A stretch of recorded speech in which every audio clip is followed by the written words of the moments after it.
Good evening. Select high-quality gathering here tonight as we talk about technology in our fifth edition of the Female Founders Series presented by Hotel Vermont and the Vermont Center for Emergent Technologies.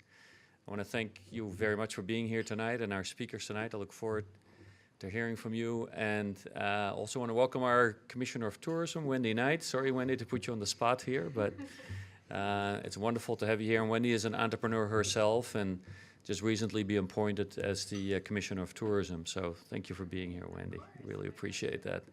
So I'm going to hand it over to Sam, and let's enjoy tonight. We have one more event after this next month, and then we need to go sit at the table and figure out what we're going to do next. We want to keep this momentum going. Thank you so much. All right. Thank you, Hans. And everyone, please feel free to get up and keep getting food and drinks, because that's like why you're here, right? Welcome, everyone. I'm Sam Roach-Gerber with VCET, Vermont Center for Emerging Technologies. And we work around the state to accelerate technology and innovation through entrepreneurship.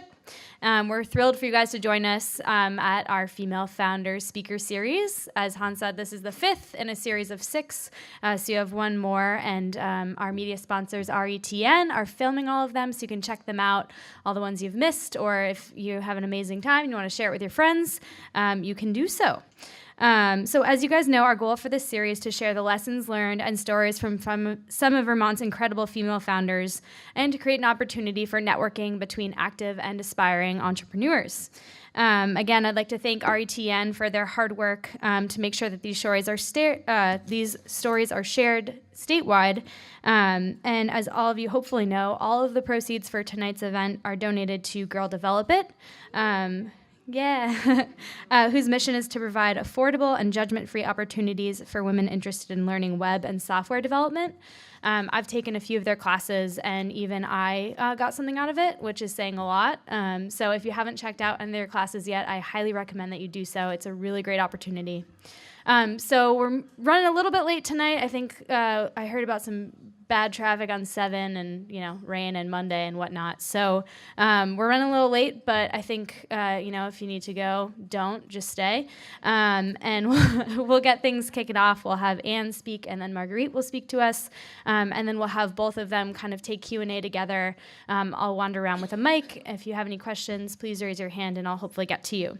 Then we'll transition to more networking. You can come and meet the speakers and have another drink and some more food, and go over to Juniper for dinner, obviously. So let me introduce our speakers. Anne Pettyjohn is a native Oregonian and found Vermont to be her home from the moment she set foot inside its borders. She's responsible for working with clients and strategic partners in leveraging mobile computing technology to meet their specific business needs. Anne is responsible for business development and operations. In essence, everything but programming. My kind of girl. When it comes to working with Green Mountain Software, Anne is there to make sure your project runs smoothly. Anne has experienced talent in corporate and product branding. She has proven track record in working with clients to develop and implement strategic business and marketing plans, from product inception through launch. With more than 20 years technology marketing experience, she has held senior management positions with Motorola, Prime Computer, and Boise Cascade. She's a published author and has been a frequent contributor of Network World. She graduated magna cum laude from the University of Portland with a BA in communications, and is a firm belief that Vermont and technology are a good mix. Me too. As a founding board member of the Vermont Technology Alliance, she is an evangelist for the software industry in Vermont. And next we have my pal, Marguerite Dibble. She's the CEO of Game Theory, a VCET member, had to throw that in there, and company that uses game design toolkits and mindsets to tackle challenging real-world problems through app development and strategic consulting. Game Theory has worked to provide unique game-based solutions across healthcare, energy, and finance, creating products and techniques that exist in the sweet spot between logical and the creative. Marguerite founded her company before graduating, Champlain College in 2012. She's spoken at TEDx events and provides keynotes on technology and game intersections nationally as she continues to grow her company in Burlington at VCET. So without further ado, Anne, if you want to come up and tell us about yourself and your story.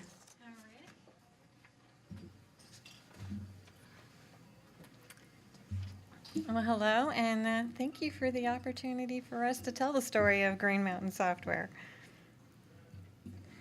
For those of us who've never heard of Green Mountain Software, we are currently a talented team of 7+ people, and we reside at the Innovation Center of Vermont. We've been developing mobile apps since 1993, which I was counting up this morning, we're 24 years. We have, we develop apps for companies that range anywhere from startups to the Fortune 500 and anything in between. And the one thing that has been true for all of the years we've been in business is we are constantly reinventing ourselves. So this is kind of my beginning as a little entrepreneur. I kind of have my dad to thank for it. He was the original outside-the-box thinker, and he always taught us as kids that rules were really made for everybody else. So I took that to heart. He also told me you can be anything you want to be when you grow up, and coming from a family of all boys, that meant a lot to me. And he was also a coach, and as a little girl, he said, you know, if you want to play on my football team when you grow up, you can do that. And that's what I always thought. So I never ever grew up thinking there was anything that was out of reach or out of bounds. I think the first time that I had my own little entrepreneurial experience was, it was the summer I started my restaurant. And both my parents were off in day jobs and going to school in the summer. And that left my 4 brothers, my 3 brothers and I, to fend for ourselves. And my job was I had to make lunch. And I was 9, and I was really not happy about that at all. So what I decided to do instead was I started a restaurant. And I made menus, and I took orders. I made my brothers their lunch, and they even gave me tips. So I thought that was pretty cool, and I think that was the first time I really started to realize I didn't think like other kids I knew. So I'm going to fast forward a number of years beyond that to early in my career getting to work for Motorola, and I'd started out as actually at Boise Cascade in kind of a real smokestack industry. And for anybody of you who are fans of Mad Men and how women were treated in Mad Men, that was my beginnings of my career. And I remember being told that I had to really be cautious that I didn't end up in the basement Xeroxing. So it was not a really happy time for women. There were only 3 professional women in the entire town that I was living in at that time. So it was rather a lonely time for women in business. So when I had the opportunity to, I decided I really wanted to be part of the future. I really wanted to get into high tech. And with a degree in communications, that really meant going to work in the communications area of a high-tech company. I got the wonderful opportunity to work for a division of Motorola. And it was kind of, at that time, the cash cow of Motorola, so they let us do incredible things, including build their own world headquarters in Canton, Massachusetts, where no employee was further than 20 feet from natural light. But anyway, it was a really exciting time for me because I was hired to start a speakers and writers bureau. What I didn't know was they'd already started it, and the people they had selected to be in it were the 65 brightest, most exciting people in the company to work with. So I thought everybody was like that because that was the only people I had met. And I really, really thought I had gone into the world of the sincere pumpkin patches. I was ecstatic. And as a group, we were all making the world safe for networking. It was a time when nobody's equipment worked with anybody else's, and this was going to be the first system that allowed you to manage that network. So, again, exciting times in technology. From my perspective, I felt I got my PhD in communications on the job. They basically let me do anything I wanted to there, and it was a really, really good moment for me to learn as much as I possibly could. In the process, I also met the guy. And while I was working there, that was when I really became hooked on tech. I just loved all the things that software could do and all the problems they could solve for people.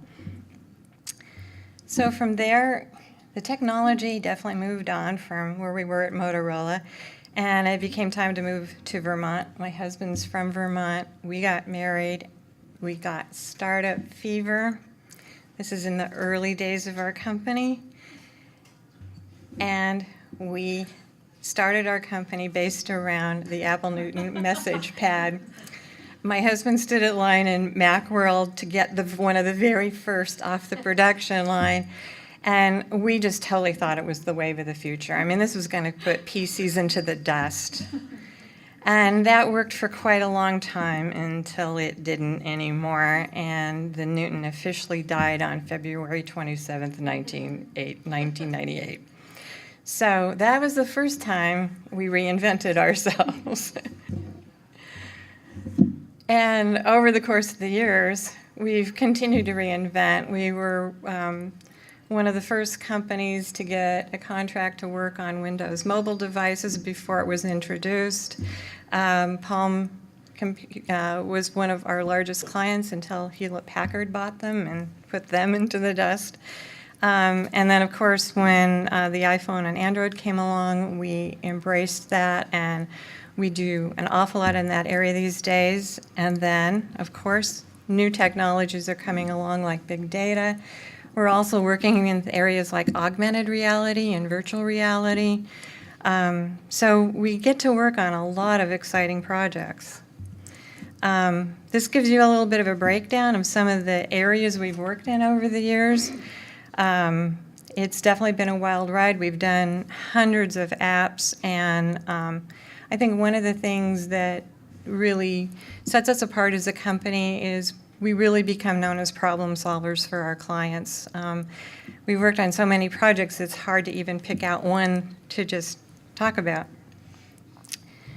But I think one of the things I wanted to make sure we did here was really think about some of the lessons I've learned over 20 plus years of being in a high-tech business. I think the first one is you're going to have to embrace change. And I think being an entrepreneur is not something that you want to do if you're faint of heart. You've really got to have some courage to stick with it and to stick through it. If safety is your goal, this is not the field for you. I think some other lessons, don't be afraid to think outside the box. I mean, that's the thing that will ultimately set you apart. Don't be afraid to change and adapt. We know some people who really want to comfortably sit in one technology until there's no one who wants it anymore. I think educating yourself continually is a really important aspect for success. Also, follow your passions. Love what you do. I mean, if you're going into work and you're working with people that aren't fun, then you really need to change your game plan and make sure you are moving in the direction of doing the things you love to do. It's the only way as an entrepreneur that you can get yourself out of bed every morning, go in and do the work that you need to do. I think building a business that you want to work in every day is absolutely critical. Along the way, you're going to have a lot of people who will tell you that the idea you have just doesn't make any sense, you can't possibly succeed. There will be tons of naysayers out there as you move through this journey. It's really important in all of that that you believe in yourself and really listen to that inner voice in you that tells you where to go. Another thing is, don't be afraid to ask for help. I mean, nobody in the world is an expert at everything. You can't be an expert at everything, so it's really critical that you know when it's time to reach out beyond your own capabilities and look to other people for advice. Lastly, I think, breathe. And it's amazing how fast the time goes when you have your own business, and you may go for years without even totally remembering all the things you did over the last few years because you had your head down so much inside your business that you just forgot to look up.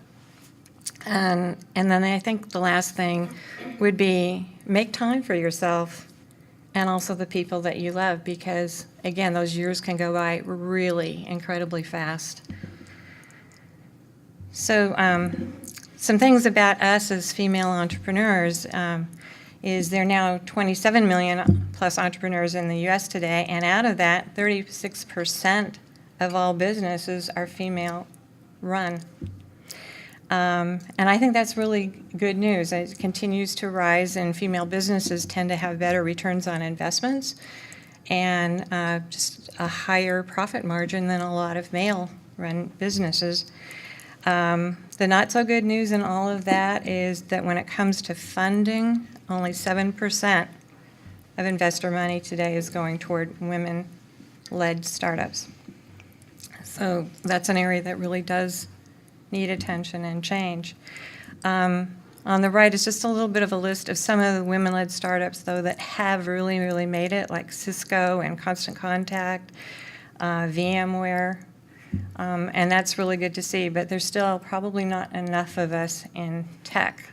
That we would definitely love to see a lot more of us in this field. And finally, I just want to leave things we were asked about. What do we think we need as businesses to be more successful? And I think access to capital is really important. And it's not just female-owned tech companies in the state that need that. Typically, this has been a state that does not invest in tech. I think we also need more women with STEM backgrounds. We need supportive networking on all fronts. And lastly, I think we need ongoing access to educational opportunities and business resources. Last year, I was lucky enough to be one of the first class in the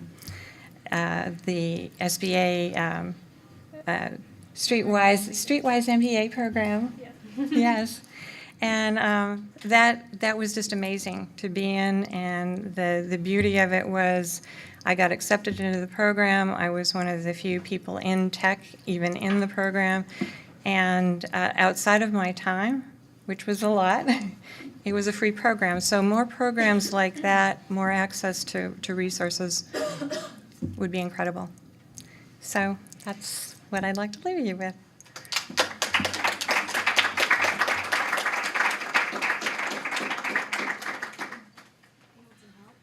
I got it. That was so awesome, Anne. Thanks so much. All right, let me pull up my presentation here. While I'm doing that, I can tell you guys a quick story. It's so crazy, right, thinking about all of the sexism that used to be in these workplaces like you're talking about with the Mad Men stuff. And I was talking about that with another woman who does game development out in LA. We were talking about sexism. And she was like, oh, yeah, and it's really recent. And I was like, oh, yeah, what do you mean? And she said, so she worked in the Bush White House, and it was a requirement that all women wear skirts, even then, right? Okay, and I think Trump has put this back in place. Wasn't the case with Obama. And she told me a story about how one day, this was like 2004, she went to work, and her boss, who was like the director of communications in the White House, called her into his office because he thought her skirt might be a little bit too short, and he was having a meeting with someone else, and he measured with his hand how many fingers her skirt was, and determined it was too short, while his male colleague sort of is like laughing in the background, and she had to go home and change. She told me this story, and my mind was just blown. I was like, oh my God, right? It sounds like something completely out of Mad Men, right? But no, it was like 10 years ago. So it's really important, right, to remember like how far we've come, but how like that stuff still holds on in certain ways. Anyways, gaming.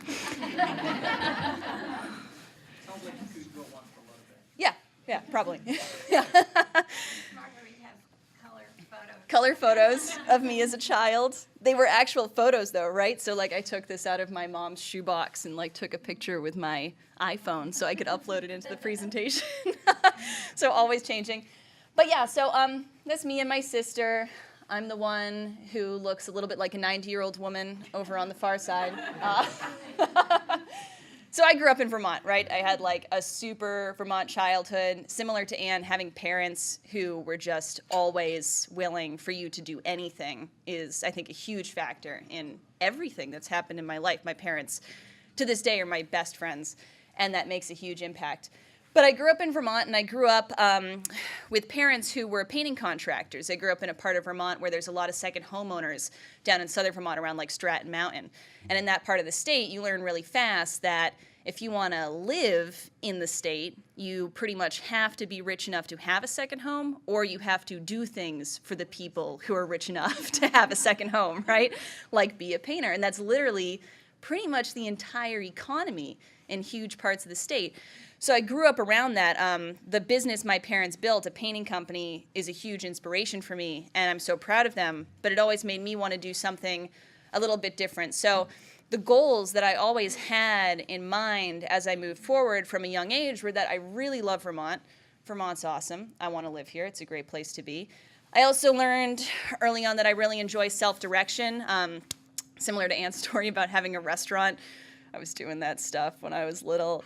And I remember in preschool, when I was about 4, I organized a Shakespearean production. And I was like, okay, we're going to do Taming of the Shrew.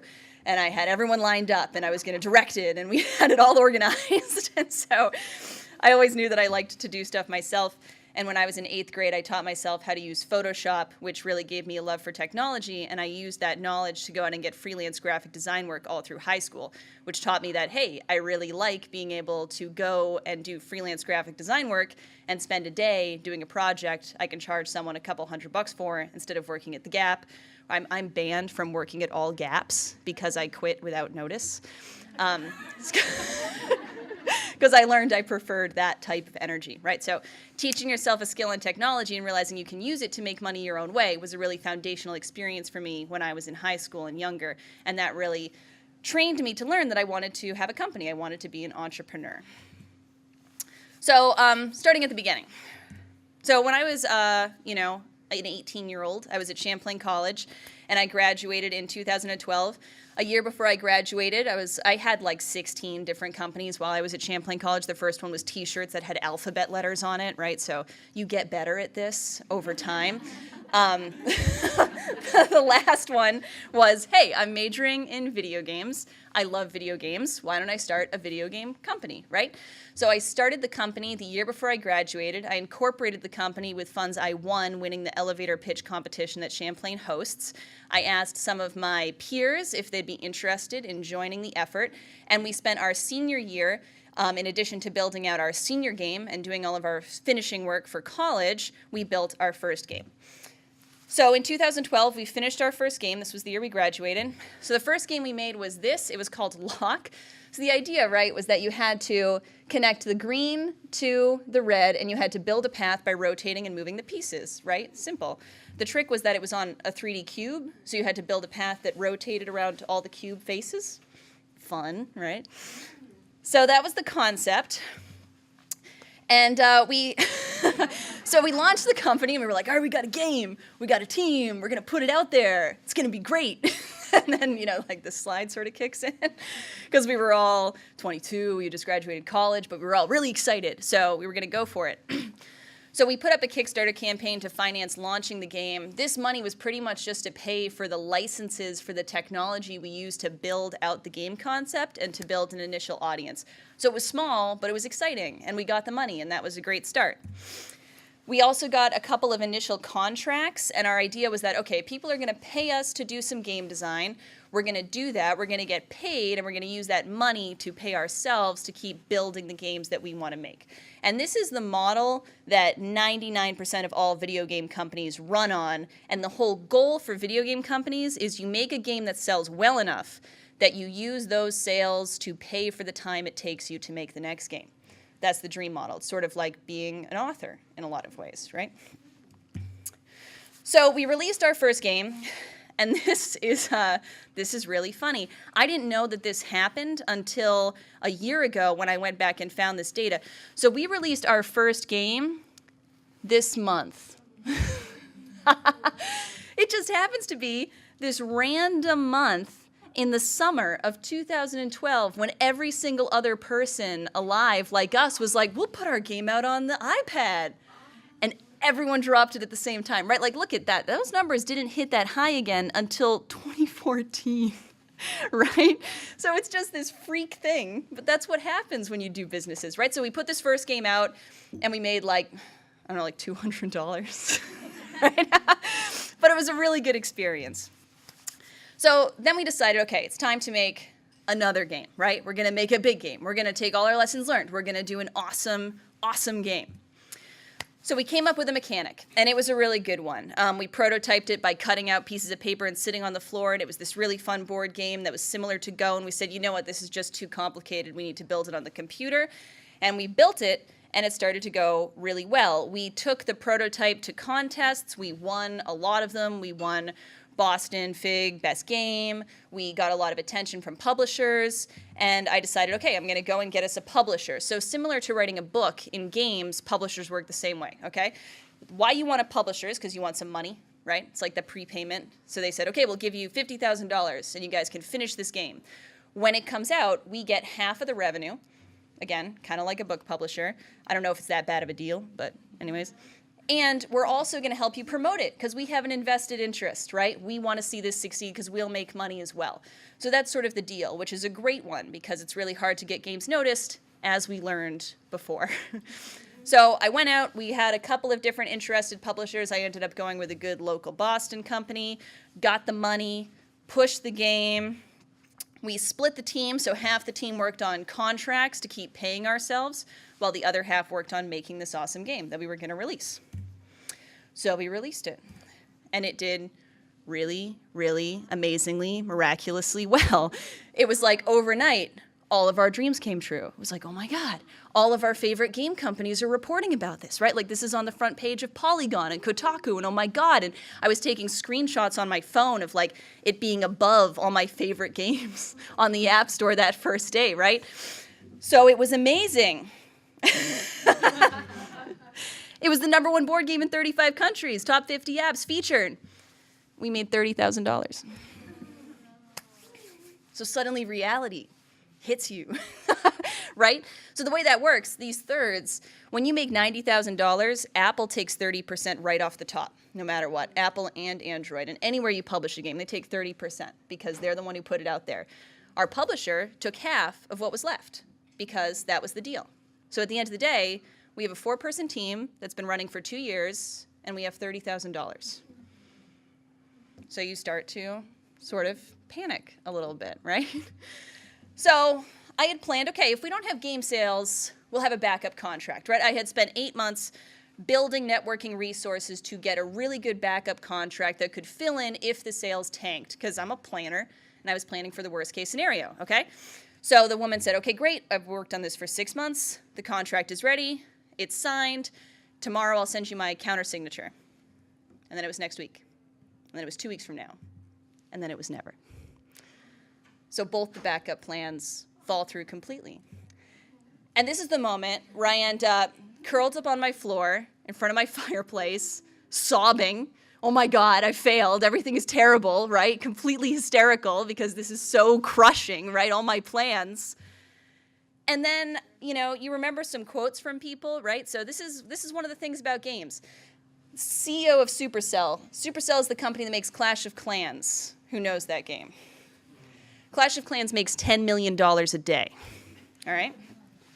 And he says, whoever says, I always knew this was going to be a hit, they're lying. He doesn't know. If he doesn't know, no one knows, right? So the uncertainty of this industry suddenly hit home for us, and we were like, oh my God, what do we do? So we pivoted.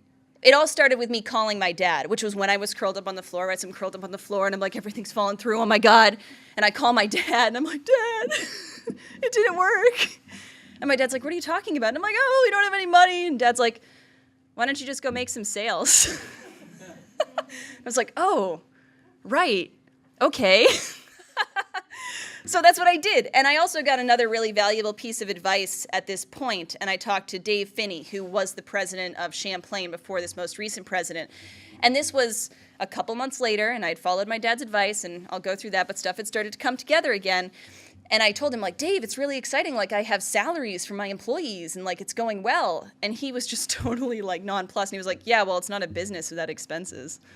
And I was like, oh, my God, right. Like, I haven't really been running a business. I've just been trying to do something, right? Like, it wasn't a business because we didn't have expenses to meet every month. And, like, you have to treat it that seriously, and you have to value your time that much in order to move it forward in a way that matters.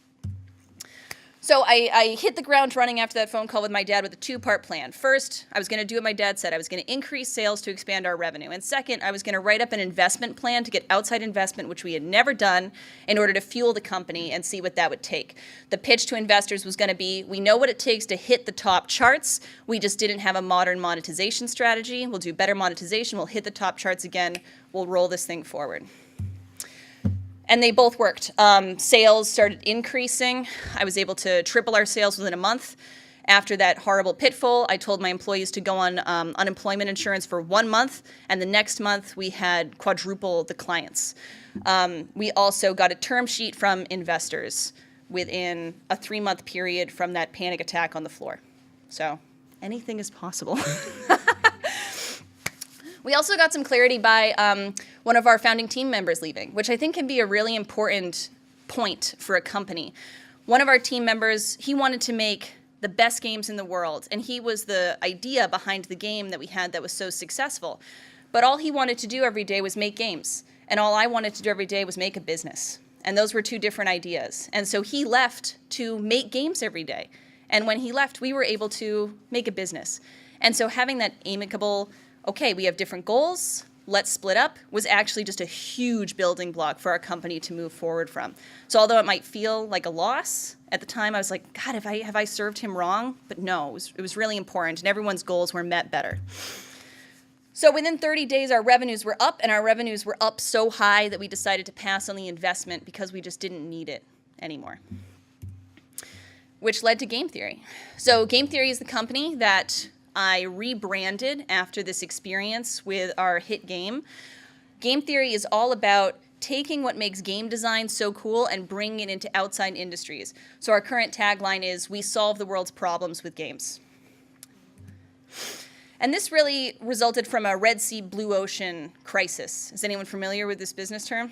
So we were in the reddest ocean possible, which is independent game development, right? So the red ocean is where everyone's in there trying to do the same thing, and you're all ripping each other apart because you all want the same end goal, right? And games, we all want the hit game. We all want it to succeed. We're all trying to do the same thing. It was super tight, and it makes it crazy, like you saw with some of those numbers. And that's the experience that everyone has in that industry. And I realized that when I talked to video games about people who didn't make video games, they would just light up. They were like, whoa, you make video games? Wait a second. That's so cool. Tell me about that. And I was like, oh my God, wait a second. Like, all these people who don't make video games are so excited to hear about them and learn about them and have that experience. So if literally every other industry besides entertainment video games wants them, why don't I bring it to them? Right? So that was the pivot we made. I said, okay, I'm not going to sell video games for entertainment. I'm going to sell video games to the industries that need it the most, right? The industries that need to engage people better and have more fun and need to meet needs in a way that's more compelling and exciting for people than they currently are. And that was, I figured all that out with one plane ride and a notebook. There's a really good book called Zag, which talks about rebranding companies. I read through that on the plane, and then I rebranded the company, and then I got home and made a new website. That was called Game Theory. So after I rebranded, we had 2 straight years of doubled revenue, which was really exciting. Blue Ocean is great. And we have a bigger team. We expanded the team from 3 at that point after our 4th founder left. We have over 10 employees now. We were in San Francisco, New York. My employees have a habit of getting tattoos when I take them places, and they're all babies. So I'm like, yeah. And we all have a good time. I'm really excited about what we've been able to build. This is from our VR game jam that we had just this past weekend. We invited a whole bunch of local game developers to come in and spend 48 hours making a virtual reality game. It was our first virtual reality game. It was really fun. Hopefully we're going to demo some of them this Thursday at VSET. So It's just really exciting to have a team that's come together, many of them women in technology. Over half of our staff now is non-binary or female identifying, which is really, really exciting and rewarding for me personally. So 2017, right? Always evolving. Same as Anne, right? Fact that we could pivot out of entertainment games, you have to pivot constantly. You can never be afraid to look at what you're doing and say, oh my God, it's not working. Change it, shift it.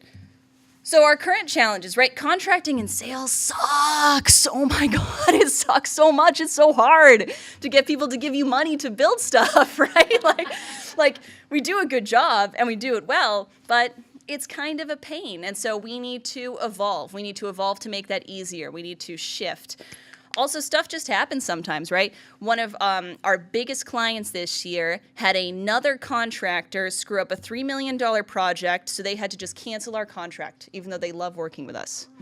You can't predict that stuff. You can't prevent that, right? Stuff just happens. So these are the challenges that we have to learn how to deal with, and we have to pivot our business around.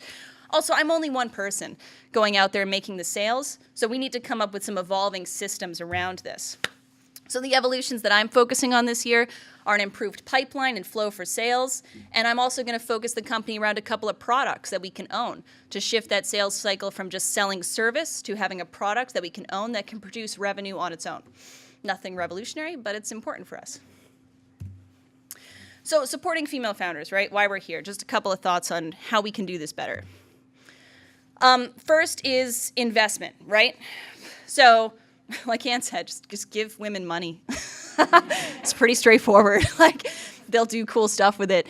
You can see the statistics just from developing nations, right? When more women get involved in the workforce, all of the stuff gets better no matter what. So I think we all know this is really important.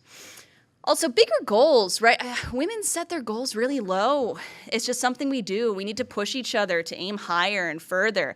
I'm convinced, even though I have a ton of confidence and I work hard on myself, I think that if I was a man in my position, I would charge double for my work. I just do. It's hard for me to do that. And so I think we all need to push each other to do better and set bigger goals and achieve them. I also think that if we want to encourage women to run businesses, we emphasize the freedom and the lifestyle that it brings, right? Like, lay down some Nicki Minaj quotes, right? Like, when you have a business, you set your own timetable. You are in control of your own life. You can work 2 days a week. You can work 4 days a week. You can work from home, right? These are the type of things that made me want to be an entrepreneur. And I think that if you emphasize that for young women, it will encourage more people, because that sense of control and the balance you can have with your life is really critical. Support networks are obviously super important, but in two varieties. Professional, so I have a bunch of female mentors who I can go to and I can say, oh my God, I'm having a terrible day. What do you advise from a business perspective, right? And that's really key. But I also have a group of young women who are casual who I can go to and say, I had a terrible day, it sucked. And they're like, let's talk about it, right? So those two networks are really key, to have those diversities, right? Professional, aspirational, and also peers who can share your pain and who you can come to in that level is super important. And I had one more that didn't make it in here, but it's the most important, and that's encouraging young women to have an exploratory mindset rather than a mindset of fear of failure. And I think we can all do this in a ton of different ways. The woman who founded Girls Who Code gives a TED Talk called Train Our Girls to Be Brave, Not Perfect. We all try to be perfect. Young girls are trained to try and be perfect. And guess what? If you want to be perfect, you're afraid of failing. And if you're afraid of failing, you don't experiment, you don't explore, you don't try. And that's what lets you be an entrepreneur. So I think we really have to train girls and give them opportunities to be fearless. You know, go out and chuck mud at the wall just 'cause, right? Like, just do stuff to see what happens. And I think if we do more of that and we emphasize that in how we raise girls and how we support our peers and our fellows, that we're going to build that innate entrepreneurship inside of each other. And you know, if you want to do something, just try it. Because why not? Worst case that happens, won't work out. You'll try something else, so go for it. Thank you.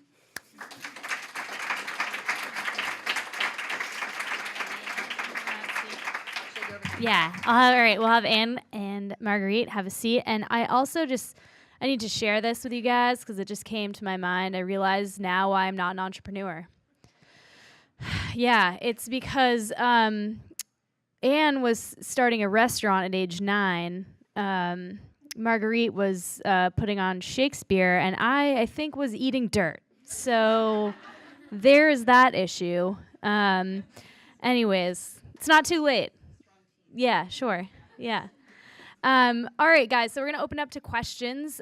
Just raise your hand if you have one for either speaker, and we'll get going. I have a question for both of you equally. I feel like the reason I made it into tech was because there were men in my life. Oh, God, really? There were men in my life that said, you can do it, you're smart enough, this is not rocket science, like clearly you have the capability. And I'm wondering who those mentors were for you, and if it was important to you to have female role models specifically, or if it could be someone of any gender encouraging you. You want to go first? Oh, I think initially for me, it may have been men. As I said, my dad was a huge influence, and I got a lot of support that way. My mother, as a female, constantly told me that I didn't need to be a small-town person. I could really grow up and see the world and explore and be bigger than the world around me. So that was kind of the early stuff. Once I got into high tech, though, and particularly with Motorola, I got equal encouragement from men and women in the company, and that really was incredibly good. I think once I've been in Vermont, I haven't had as big a network as I did there, and I really miss that. Yeah. For me, I mean, my mom was like huge for me growing up, right? She was very fearless and very unbiased, and she was on construction sites with guys. So that energy, of course. But I mean, I had a high school teacher who was a guy who ran a class called Tech Research, where you just took your class time to learn something in technology on your own terms. And that class is like the reason I do what I do. So that is super important. But also, I had a ton of male friends in high school. I switched into game design because I missed my friends, and they were all there.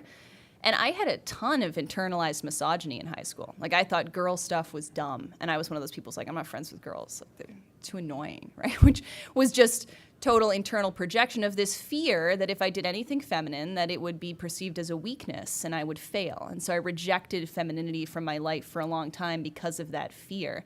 And that's something that, recognizing that now, I'm extremely conscious of it and making huge efforts to bring women in and to support different types of strength and different types of growth is really important.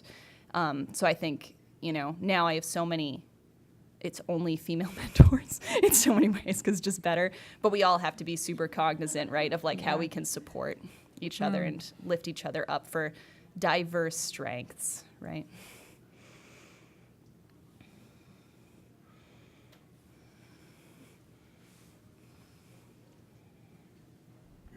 Hi, Curtis Osler from Vermont Tech.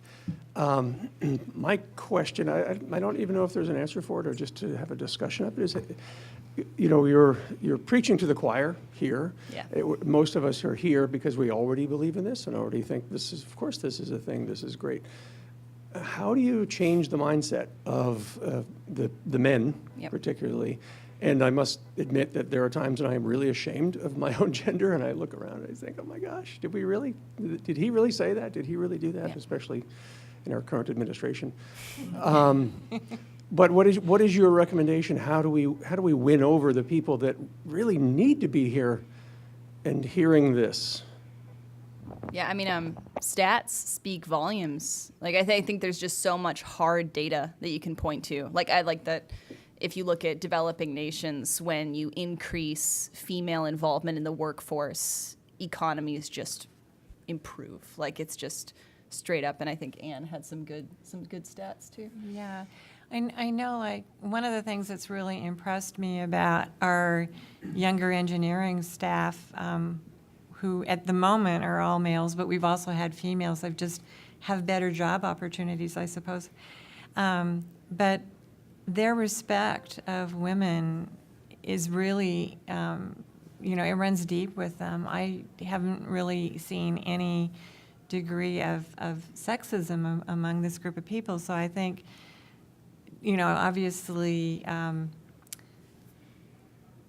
we're very lucky that we have this group of engineers. I would like to hope that this is running deeper along a broader segment of younger men. But they're all well-educated men as well, so it's hard to know just how to reach the other segment of the population that isn't open to listening. Yeah, I mean, stats can help with that because it's just hard data, but also teaching young men increased empathy is important, right? Like, I have a friend who's super engineering minded, right? And he was talking about how he doesn't really perceive that there is a gender bias, right? Like, what is that? I don't know about that, right? And my husband, who's normally very quiet, he was just like, Brandon, do you think you could say that and dress the way you do and act the way you do and be treated the same if you were a woman? And he just really thought about it for a second. He was like, absolutely not. Absolutely not. He was like, yeah, that's right. So just checking those perceptions a little bit at a time is really important.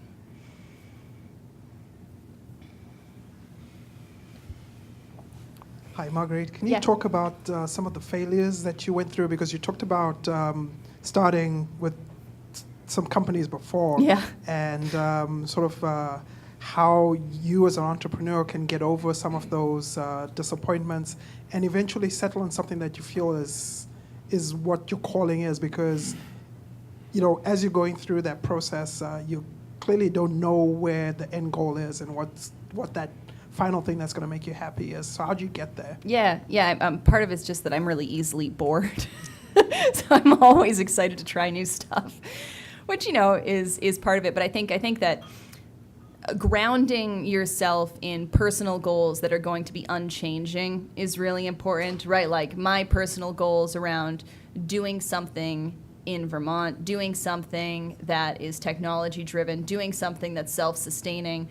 Those are goals that can transcend individual business plans, right? And that way, if I fail at one, I feel like it's an opportunity to learn to better meet those goals, because the goals weren't grounded on that one thing working out exactly the way I wanted it to, right? The goals are bigger than that. And so each failure is really just a step forward. And part of it's just the mindset of making games, right? Like, when I give speeches to kids about making games, I say that to make games, you just have to fail constantly, because every failure is the only chance you get to learn and get better at the next thing you do.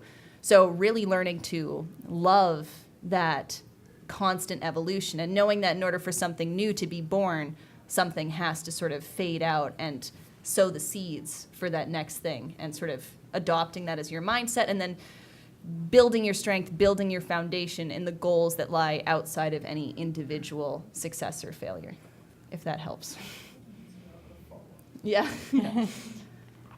How long did it take you to come up with those three, whatever you're going to call them, desires?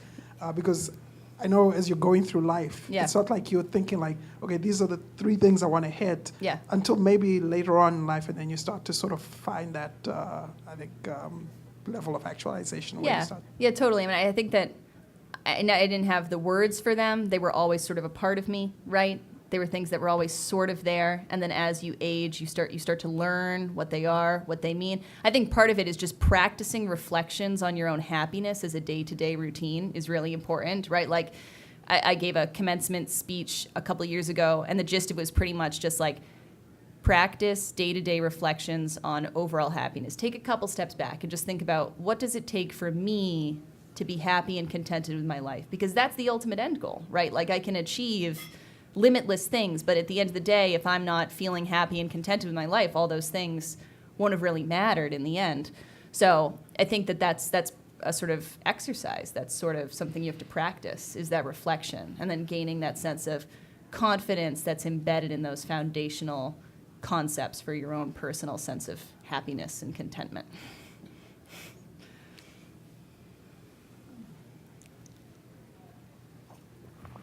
Hi, this question's for both of you. My name's Joanne. I have a question about running a business in Vermont. So it's, I'm in services business. It's kind of different. I had a glass of wine.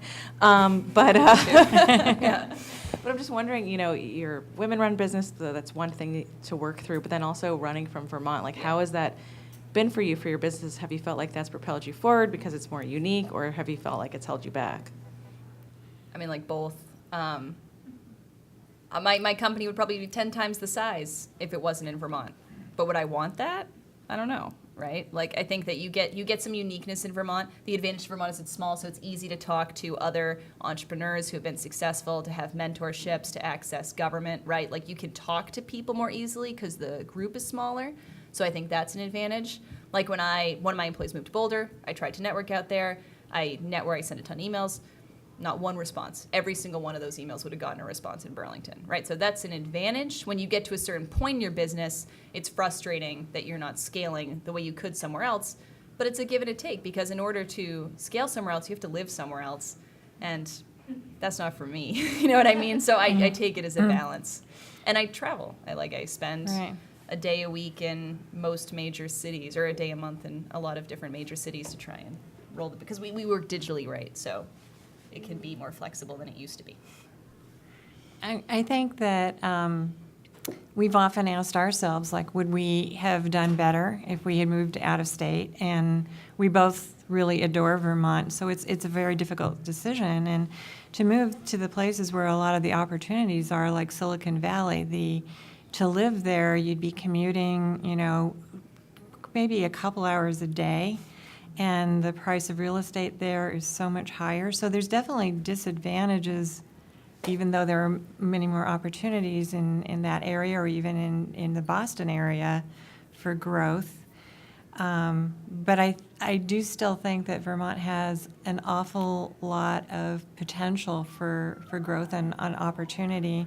And not everybody has to be located in the state in order for your business to succeed. So that gives you a much larger group of people that you can deal with. And oftentimes people we have worked with decide to move other places like New Hampshire or Virginia, and we still work with them.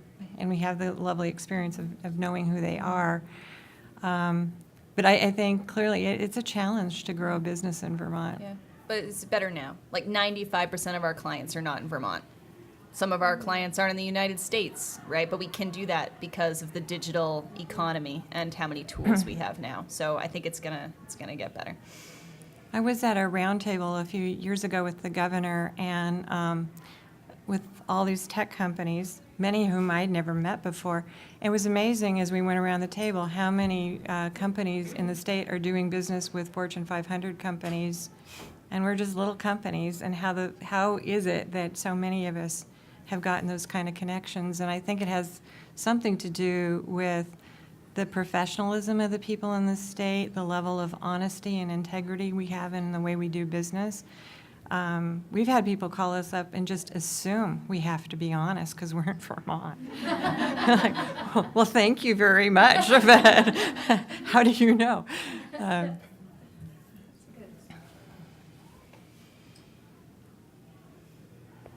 Hi, this is a question for both of you about education. And you said you got your PhD pretty much by working at a far-sighted, well-organized giant corporation. Mm-hmm. And Marguerite, it sounds like you got your business education really by this, trial and error, seat of your pants. So, any recommendations about, the value of any kind of formal business training for people who are trying to be entrepreneurs, especially in tech, which is you can do in your bedroom, Yeah, I mean, I didn't have any, so I can't really speak to the value. I would say, like with games, trying small things and succeeding and failing rapidly, like having like a little freelance company and seeing how that went. Like that was my education. I think that whole rapid iteration, real world experience is really valuable. But with tech, I mean, there's so many awesome things that you can learn on the. I mean, you can teach yourself programming in a month on Code Academy, right? Like there's a ton of skill sets that will be integral and really help with your job that are very easy to access online now, which is a huge plus. I think on the technical side, Marguerite is exactly right in that there's so much you can learn online without having to, formally go to class. I'm going to give another plug for the Emerging Leaders Program. It's a little mini MBA program, and after all the years of being in business, all that I've tried to learn on my own, I learned so much more in 7 months about running a business than I had learned the entire time we've been in business, and I just wish I had had that knowledge earlier.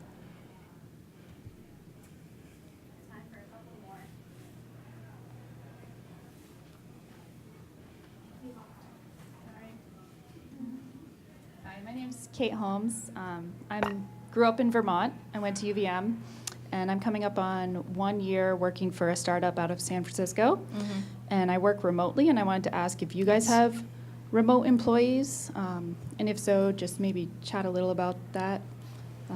Yeah, Sometimes I Yeah, we definitely feel do. like I have all the space in the world to like progress on my own, and other times I feel incredibly lonely. So it's very new to me. I think it's going to be new to a lot of people. I think it's going to be a big thing. I do too. Yeah. Yeah. Totally.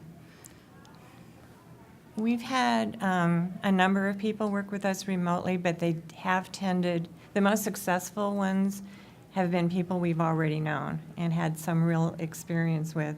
It's harder to get that kind of relationship with someone you've really never met other than maybe, you know, through a voice conference call, that kind of thing. But I do see more and more of that's happening and more tools to make it easier to make those connections for people to work remotely. Yeah, we have actually, the rest of my founding team is remote now. Like Mike works in Boulder, Matt just last year moved to LA because their partners found better work in those areas, and so they moved with them. And it was like a discussion at first, and now my company is significantly better organized because we have remote workers. I think remote work is going to be a huge potential boon for the Vermont economy in general as it grows. But I think that you have to stay connected on a personal level, and you have to make an effort towards that. We have biannual retreats where everyone flies back in and we all hang out and we do some company stuff, but like ours is actually Thursday. We're all going to do an escape room.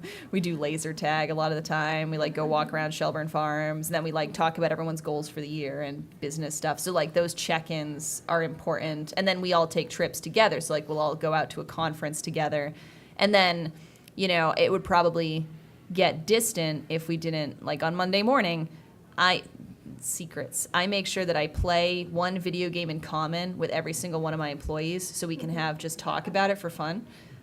So like on Monday, Matt and I have Hearthstone talk. I'm like, how's your Hearthstone weekend, Matt? Like I ranked high, it was great. And we usually, our whole team, we have an hour-long time for Monday check-in. We spend at least half of that just talking about the fun stuff we did on the weekend in games. And I think that makes a big difference in terms of everyone still feeling connected and like they have a shared culture, even though people are distant. Hi, I'm Sam. I'm Kate's friend, and I own a co-working space. She told me that. Awkward pause. But this is also a follow-up to Joanne's question. Is that your name? Okay. What could we be doing as a state to facilitate the type of work that you do and more remote workers and bringing them into our small towns and rural communities? That's the question. I have so many thoughts. Yeah, I do too.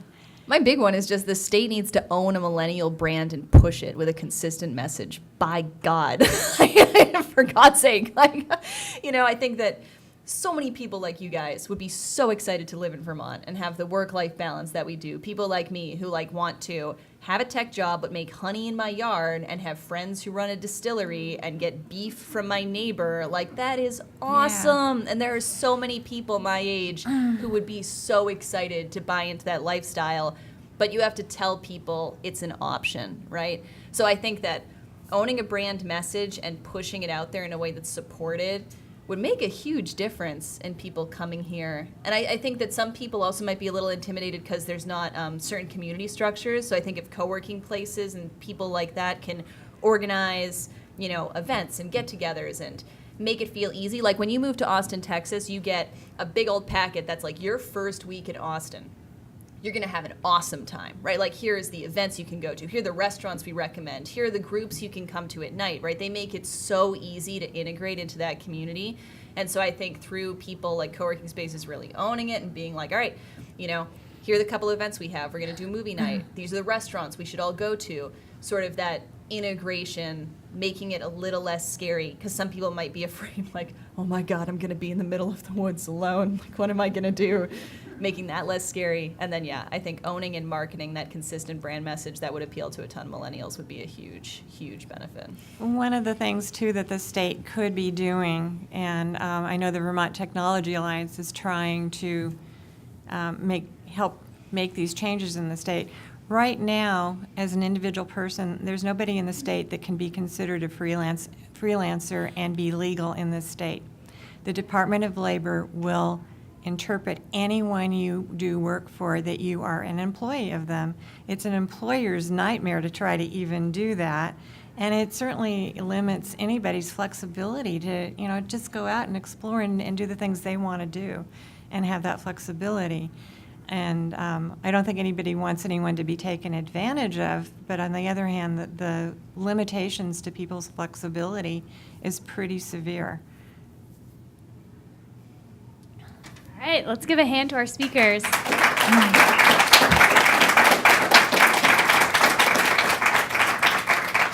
All right, thank you guys so much. That was awesome. I hope you guys will stick around. We still have a bunch of food, and the bar is open. And one plug is that our final Female Founders event of the series is going to be June 22nd, featuring Beth Sachs and Dory Wolf. It's focused on energy, obviously. You probably know those names. We're really excited for that one as well. The Eventbrite is already out there, so go buy your tickets. They're already selling. And last plug, please check out VSET's podcast called Start Here. It's on SoundCloud and iTunes and on our website. I will be around, and I believe our speakers are sticking around for a little while for questions or follow-up. Thank you guys so much for coming.